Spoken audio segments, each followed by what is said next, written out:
اب بھائی صاحب انہوں نے آپ کے 4 لوگوں پر الزام لگایا جس میں آپ بھی شامل ہیں، جس کا آج آپ نے کہا کہ نام بتا دیں کہ جی ہم نے ملاقات اصل میں کس سے کی تھی، مگر آپ کی طرف سے بھی احسن اقبال صاحب کی طرف سے الزام لگایا گیا کہ ان کے 4 رہنما جو وزیر اعظم بننا چاہتے ہیں اگر یہ سیٹ اپ جاتا ہے، ایسا تو نہیں ہے کہ 4 آپ کے ہیں 4 ان کے ہیں اور وہ سمجھتے ہیں کہ اس حکومت نے جانا ہے، ایک عارضی سیٹ اپ آنا ہے، اس عارضی سیٹ اپ میں سے کون وزیر اعظم بن سکتا ہے، تو یہ 8 امیدوار ہیں، 4 آپ کے 4 ان کے؟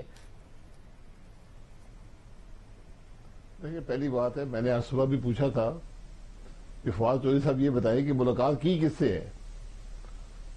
کسی مسلم لیگ کے شخص کو نہ اجازت ہے، نہ کی ہے، نہ کر سکتا ہے کسی سے ملاقات۔ جہاں تک وزیر اعظم بننے کی بات ہے، یہ جماعت فیصلہ کرتی ہے جب وہ الیکشن جیت جائے۔ ہم کسی بھی عارضی نظام کا حصہ نہیں بن رہے۔ یہ بڑی سیدھی سیدھی باتیں ہیں۔ باقی حکومت میں بہت سے لوگ موجود ہوتے ہیں ہمیشہ جو وزیر اعظم بننا چاہتے ہیں، ابھی بھی یہاں بہت سے امیدوار پھر رہے ہیں، ہم بھی بہت سے نام سنتے ہیں، لیکن یہ جو باتیں فواد صاحب نے کی ہیں، پھر 1-2 اور وزیروں نے کی ہیں، یہ میری سمجھ سے باہر ہیں۔ یہ صرف طریقہ یہ ہے کہ اٹینشن ہٹائی جائے ملک کے اصلی معاملات سے۔ صاحب اگر راستہ نکالنے کے لیے کیا آپ لوگوں میں سے کسی نے کوئی ملاقات ہی نہیں کی ہے؟ نہ شہباز شریف نے، نہ آپ جیسے سینئر رہنماؤں نے، کوئی ملاقات ہی نہیں ہوئی آپ لوگوں کی؟ جی میری تو کسی سے ملاقات نہیں ہوئی جب سے حکومت چھوڑی ہے، میں نے پہلے بھی بتایا تھا، اور ایک ملاقات ہماری 2018 نومبر میں ہوئی تھی آرمی چیف سے، ان کی درخواست پر اکانومی کو ڈسکس کرنے کے لیے۔ اس کے علاوہ کوئی ملاقات، کوئی رابطہ نہیں ہوا۔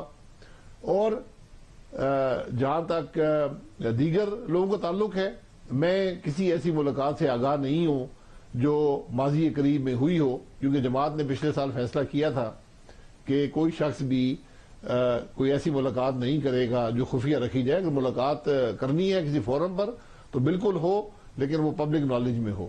اور ابھائی صاحب ایسا کیوں نہیں ہوگا کہ آپ وزیر رہے، بطور وزیر آپ کا ٹریک ریکارڈ اچھا تھا، بطور وزیر اعظم اچھا تھا، تو آپ یہ نہیں چاہیں گے کہ اگر نواز شریف وزیر اعظم نہیں بن رہے ہیں تو میں وزیر اعظم بنوں؟ شہباز شریف کیوں بنے؟ شہباز شریف پنجاب ہی کا صوبہ چلائیں، اور دیگر رہنماؤں میں خواہش کیوں نہیں ہوگی؟ دیکھیں یہ فیصلے جماعت اپنے وقت پر کرتی ہے۔ جب الیکشن ہو جاتے ہیں، جماعت اکثریت حاصل کر لیتی ہے، وہی فیصلے اس وقت کرتی ہے۔ اس وقت تک عمومی طور پر وزیر اعظم کا امیدوار جو پارٹی کا صدر ہوتا ہے۔ میں ذاتی طور پہ نہ ان عہدوں کا کبھی خواہش مند رہا ہوں، نہ طلبگار ہوں، نہ امیدوار ہوں۔ تو یہ میری رائے تو یہ ہے سارے معاملے کے بارے میں۔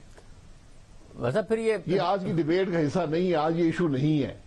ویسا مگر جو پھر 4 رہنما یا تو حکومت نے کوئی جاسوسی کی ہے جس کی وجہ سے انہیں پتا چلا، یا پھر اگر یا تو 4 میں سے کسی نے بتایا، یا پھر ایسا ہوا ہے کہ جن سے ملے تھے انہوں نے حکومت کو بتایا، کسی نہ کسی نے تو بتایا جس کی وجہ سے حکومت یہ بات کر رہی ہے۔ ظاہر حکومت کے جو نام ہیں ان میں فرق ضرور نظر آ رہا ہے کہ کوئی کسی کا نام لے رہا ہے، کوئی کسی کا۔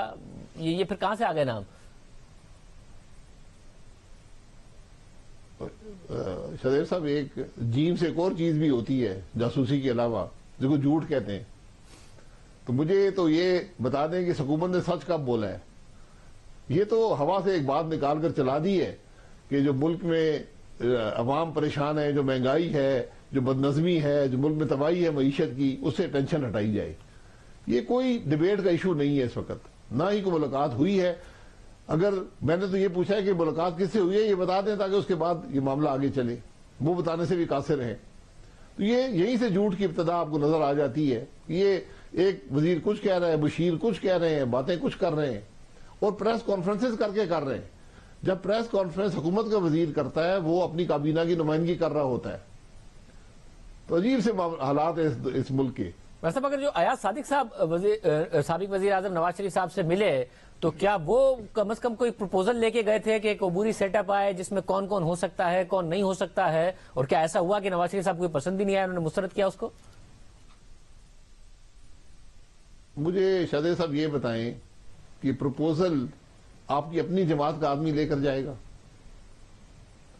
کیا اس ملک میں ٹیلی فون نہیں ہے اگر کوئی پروپوزل ڈسکس کرنا ہے؟ پروپوزل ہو نہیں سکتا، کیونکہ ہماری بڑی واضح پالیسی ہے کہ ہم اس حکومت کے جانے کے بعد صرف فوری اور شفاف الیکشن چاہتے ہیں۔ ہم کسی حکومت کا حصہ نہیں بننا چاہتے، ہم اقتدار کے خواہش مند نہیں ہیں۔ ہم چاہتے ہیں کہ ملک کا نظام آئین کے مطابق ہو، اور الیکشن شفاف ہو، عوام کو موقع ملے، اس کے بعد اگلی حکومت بنے۔ صاحب مگر جب آپ کے ہی کچھ رہنما کہتے ہیں کہ نواز شریف کے پاؤں میں پڑے ہوئے لوگ، پاؤں پڑ رہے ہیں ان کے، تو پھر کسی نہ کسی کے تھرو پیغام ہی بھیجا ہوگا، کسی نہ کسی کے تھرو بات ہی کرنے کی کوشش کی گئی ہوگی، چاہے وہ ایاز صادق صاحب ہو یا پھر خود بات کرنے کی نواز شریف صاحب سے کوئی کوشش کی گئی ہے؟ دیکھیں یہ باتیں محاورتاً کی جاتی ہیں، آپ بھی جانتے ہیں، یہ سیاسی سٹیٹمنٹس ہیں کہ پاؤں میں پڑے ہیں، یہ باتیں محاورتاً ہوتی ہیں، ان کی جو حقیقی ڈیبیٹ ہے اس کے اندر کوئی جگہ نہیں ہے۔